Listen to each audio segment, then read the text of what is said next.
ዲቢ 2026 እንደተለቀቀ ሰምታችኋል። እናም ኮንፊርሜሽን ኮድ የረሳችሁ ካላችሁ ውጤታችሁ እንዴት ማየት እንደምትችሉ አሳያችኋለሁ። አሁን በቀጥታ እንደዚህ ያድርጋችሁ ከከፈታችሁ ከዛ ጉግል ጋር ትሄዱና ጉግል ጋር ሄዳችሁ እንደዚህ ምን ትላላችሁ? እዚህ ጋር ዲቢ ትላላችሁ። ዲቢ እዚህ ጋር ዲቢ ዶት ስትሉ ዲቢ ሎተሪ ዶት ስቴት ዶት ጂኦቪ 2026 ብሎ ራሱ ይመጣል። ለዚህ የመጀመሪያው እንደምታዩት ሴሌክት አድርጉታላችሁ ማለት ነው። ከዛ የመጀመሪያው ሴሌክት አድርገን እንደዚህ ወደ ላይ ስክሮል ስናደርገው ቼክ ስታተስ የሚል አለ ማለት ኦልሬዲ ስለተከፈተ ማለት ነው። ስለዚህ ቼክ ስታተስ የሚለው ስንጫነው ጊዜ ወደ ቼክ ማድረጊያው ያመራናል ማለት ነው። ይኸው እንደምታዩት ኢንትራንስ ስታተስ ቼክ ኢንስትራክሽን ይላል። ይህንን ማንበብ ትችላላችሁ፣ ካልሆነ ኮንቲኒው ትሉታላችሁ ማለት ነው።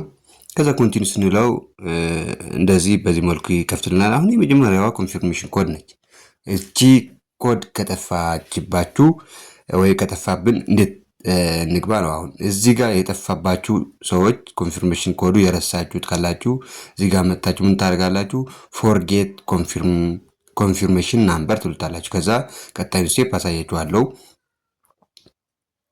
እንደምታዩት እንደዚህ ሆነ 2026 ነው ማርክ ተደርጓል። ኦልሬዲ ስለተከፈተ ነው። ባይከፈት እንደዚህ እንትን ይላል። አሁን እዚህ ጋር ላስት ኔም የአያታችሁ ስም ታስገባላችሁ መጀመሪያው ማለት ነው። ከዚህ ጋር እኔ የራሴ አስገባለሁ፣ እናንተ የራሳችሁ የመጀመሪያው ላይ አስገቡ። ከዛ የመጀመሪያው ላይ ስማችሁ ካስገባችሁ በቀጣዩ ፈረስት ኔም ነው። ፈረስት ኔም ማለት የራሳችሁ ማለት ነው። ስለዚህ የመጀመሪያው የአያታችሁ፣ ከዛ የራሳችሁ፣ ሶስተኛ ስፔስ ደግሞ አለ የአባታችሁ ስም ማለት ነው። ሚድል ኔም የምንለው በእንግሊዝኛ ማለት ነው። ስለዚህ ይሄን ሶስቱን ካደረጋችሁ በኋላ ቀጣዩ የተወለዳችሁበት ወር ማለት የሞላችሁት በጂሲ ማለት ነው።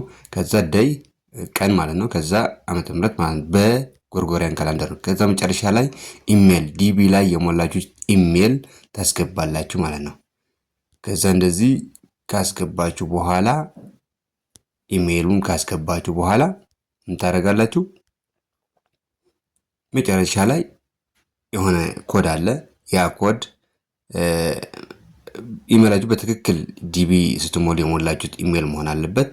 ከዛ ይህን ካስገባችሁ በኋላ የመጨረሻው እንትኑ ታስገባላችሁ። አውተንቲኬሽን የሚለው ምስሉ ላይ የሚታየው ቁጥር ታስገባለሁ H9Y9 ማለት ነው። እሱን ታስገባላችሁ።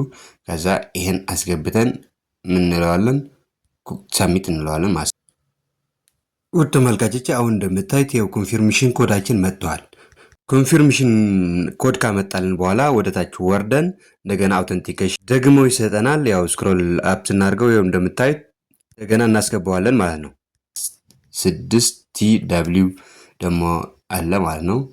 አንዳንዱ ጋር 5 ዲጂት ሊሆን ይችላል፣ አንዳንዱ ጋር 4 ነው። ስለዚህ ሳሚት እንለዋለን ማለት ነው። አሁን ሳሚት ስለው የኔ ያው እንደምታዩት ምንድነው የሚለው has not been selected በቃ አልተመረጫችሁም ወይም ደግሞ አልደረሰህም ወይም አልደረሰችም እያለን ነው ማለት ነው። እዚህ ጋር እንደምታዩት ማለት ነው የላኛው የመጀመሪያው has not been selected ነው የሚለው ማለት ነው። has not been selected አያጁት ይሄን እዚህ ጋር has not been selected ይላል ማለት ነው። ስለዚህ አልደረሰንም ማለት ነው። ለዚህ አድርገን ቼክ ማድረግ እንችላለን። ለዚህ ውድ ተመልካቾቼ ይህ ሻሽቴክ ነው። ሻሽቴክ እንደዚህ አይነት ጠቃሚ ቪዲዮ ያቀርብላችኋል። ወደ ኋላ ተመልሳችሁ ከአሁን በፊት የሰራኋቸው ምርጥ ቪዲዮዎች አሉ፣ ተመልሳችሁ እዩት እያልኩ የዛሬ ቪዲዮ ይሄን ይመስል ነበር። በሌላ በቀጣይ አሪፍ በሆነ ቪዲዮ እስክንገናኝ ቻው፣ ቸር ሰንብቱ።